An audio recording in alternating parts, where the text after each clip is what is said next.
Everybody has a story, and this one is mine. 301 Sutter Avenue, between Rockaway and Mother Gaston, Brownsville, Brooklyn, New York.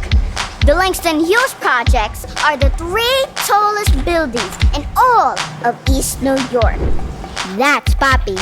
We're just alike, except he is obsessed with censorship. And the Puerto Rican flag. Elaine, our flag. The red is for the Taino Indians, indigenous to Puerto Rico. The white is for the colonizer that has invaded us. The blue is for the sad Africanos they brought with them. And the star is all of us rolled into one. How about that, eh? You got something for me? You'll have it by tomorrow. Come on, man, my kid is here. Yo, you lying to me? Papi? So the school just doesn't need this piano anymore, Papi? Nah, the school has 3 of these. They don't need this one. Manuel Del Valle here.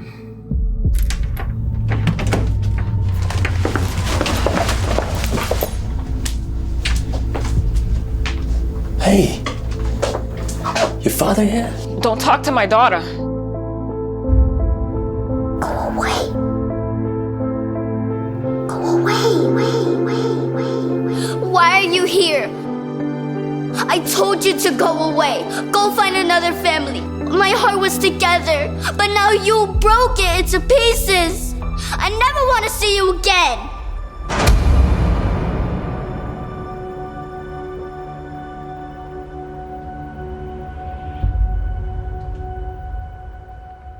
Hello, everyone, and welcome to another episode of The Breeze, Breezeway Productions The Breeze, where we bring you the latest in independent films and film festival news, and we're happy to continue our coverage of this year's Bentonville Film Festival, the 2022 edition, and we have the film team here for the film Brownsville Bred, which was an official selection this year. We have Debbie Esko-Gold, Elaine Del Valle, and Adrienne Acevedo. Love it. How are you, ladies? Great. Loving being here in Arkansas, I have to tell you. Never been.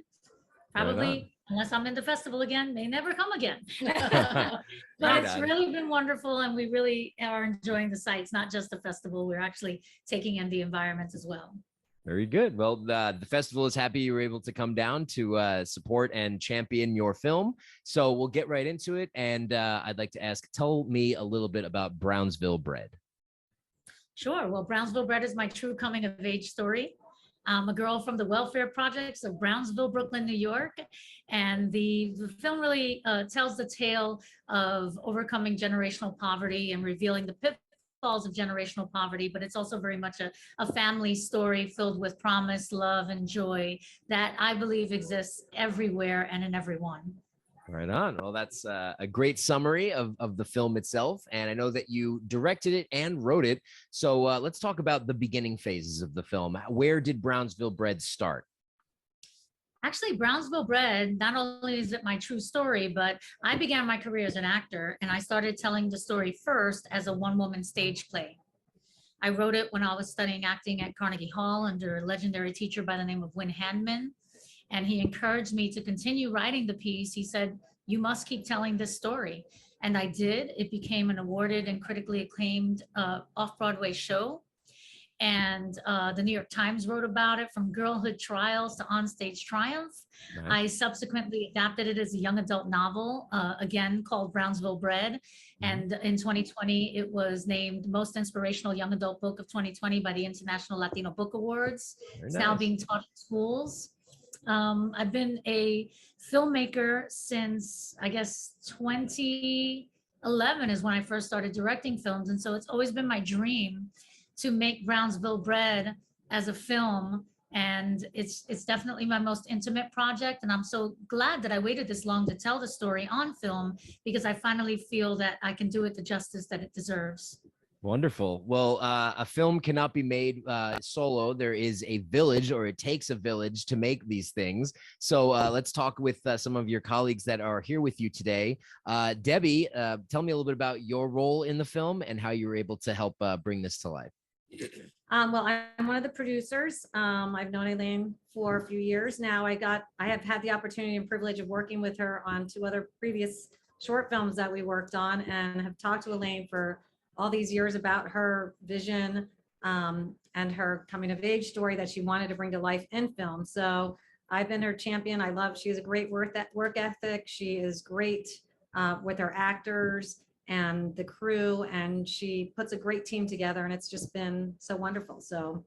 And I have to say, Debbie is truly a lover of cinema.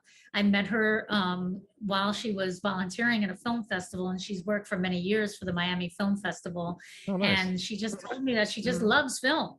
I've loved And that's how she just loves film, loves filmmaking, loves the festival circuit, visits Sundance all the time. And so we became best friends. And she was like, if ever you need anything on your film, and I was like, yes, I do. Mhm. Yes, I do, because it's really hard to produce films. Yes. And Debbie is so wonderful at everything that she does, and success is transferable. And Yes. And she definitely is Thank an you. extraordinarily successful Thank producer you. for That's us. so nice. And for anyone that should be so lucky to work with her in the future. Well, I it's always wonderful to spread the love when you're talking about people that you're working with, and everyone shares the successes that they have in their own endeavors. So I'm definitely happy to hear that as well. And you, Adrienne, tell me a little bit about your role in the project. Yeah, I'm a producer and assistant director, and Elaine and I have known each other for many, many years. She's been a champion of mine as an artist. We're both filmmakers, we're both actors, we're both directors. I produce her film, Yeah, she produces mine. Exactly. Very There's nice. a love and exchange, and I'm just very passionate about her story. I really relate it to my own growing up, and passionate about Elaine in general. She's an amazing filmmaker, very talented, and we're all so lucky to be a part of her project. And thank God, I got to say for Adrienne too,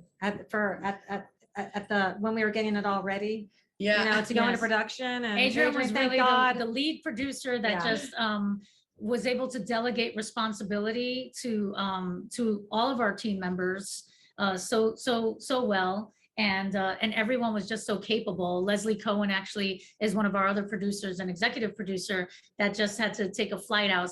So she's here in our hearts right Yeah, now. right. So we have to do a little Pretend a little here. emoji back there for Leslie Cohen, and of course all of our other teammates that could not be here at Bentonville with us. Right on, right on. Well, as I said, it takes a village, and that there's a lot of people that help make this film a creation and the success that it is. So you're screening right now in Bentonville. Have you premiered yet, or are you going to be premiering in the coming days? Yes, we actually, in Bentonville, we were screened last night. Prior to that, we had our world premiere at the very popular South by Southwest Film Festival, where we actually also won the audience award. Nice. And yeah, so it was quite a victory for us. And subsequent to that, we were at Series Fest in Denver, which Adrienne and I were lucky enough to be at. And we also won the Kaz Matthews Award there. So, and then after Bentonville, we're actually tomorrow the next day. Sunday. Sunday, I fly to Palm Springs, where we're for the also show. screening. So it's really been a whirlwind. And then there are a couple of other festivals. Actually, I think I can announce it today because Indie Shorts, the Heartland Film Festival in Indiana, will be screening Brownsville Bred in July. And then I'm not allowed to tell you anywhere else yet, but more coming. Well, it's good. You're showing the fruits of your labor with the successful film festival tour, and I'm always happy to see filmmakers achieve that, because sometimes you see films, they do a couple festivals and you don't know what happens. But when you're on a heater right now, just screening, obviously it means that audiences should definitely check it out. I have a special place in my heart for Brooklyn, obviously, like as a New York outlet, and being born and raised over here in New York, I like to support filmmakers that tell stories about New York. So Brownsville Bred, where can people go to find out more about it? Do you have social media, website, things like that? Absolutely. I highly recommend that you follow me, Elaine Del Valle, director, and on Instagram, and also Brownsville Bred on Instagram, to see all of the trailers that we have available that are quite fantastic. I have to tell you, I love the trailer. And we also have, we had the unique experience of having an amazing behind the scenes photographer, Zalo Castillo, who was with us, who was actually the father of the young girl who played our star. Summer Rose Castillo. So he was there along with his wife, April Hernandez Castillo, who was there daily with their daughter, who was the star of this first act of Brownsville Bred that we're presenting at festivals. And he was our behind the scenes photographer, and he gave us the most amazing footage. So you can actually enjoy the journey of what was our journey creating the film through that spectacular little vignettes of our life putting together Brownsville Bred. It's inspiring, uplifting, and absolutely joyful. And we also have a website. Yes, brownsvillebred.com. I like that in synchronicity of saying it. We'll say it again. You go, Ready? Yeah. 1, 2, 3. There you go. BrownsvilleBred.com. We will showcase that in the lower thirds when we launch the interview, and we'll also be happy to show some of those behind the scenes photos from your photographer that you were just mentioning. So I want to thank all of you ladies for coming on the show today to talk about Brownsville Bred. Debbie Esko-Gold, Elaine Del Valle, and Adrienne Acevedo. Love it. Thank you so much for talking about your film, and we wish you all the best on your festival tour and enjoying the rest of Bentonville Film Festival. Thank you Thank so you. much. Mwah.